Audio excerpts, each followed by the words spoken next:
আজকে থাকছে 3টি ইসলামিক প্রশ্ন।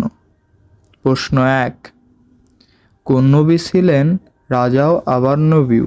এ নবী দাউদ আলাইহিসসালাম, বি নবী লূত আলাইহিসসালাম, সি নবী হারুন আলাইহিসসালাম।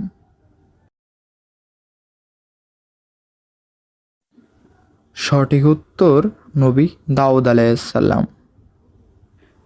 প্রশ্ন 2, কোন নবী মাছের পেটে ছিলেন? এ নবী মূসা আলাইহিসসালাম, বি নবী ইউনুস আলাইহিসসালাম, সি নবী ইব্রাহিম আলাইহিসসালাম। সঠিক উত্তর হলো নবী ইউনুস আলাইহিসসালাম। প্রশ্ন 3, কোন সাহাবী রাসূলুল্লাহ সাল্লাল্লাহু আলাইহি সাল্লামের পাশে সর্বদা থাকতেন? এ ওমর রাদিয়াল্লাহু আনহু, বি আলী রাদিয়াল্লাহু আনহু, সি আবু বকর রাদিয়াল্লাহু আনহু।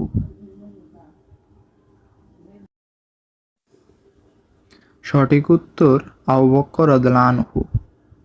কমেন্টে জানাও তুমি কয়টা প্রশ্নের সঠিক উত্তর দিতে পেরেছো। ইনশাআল্লাহ পরের ভিডিওতে দেখা হবে। আল্লাহ হাফেজ।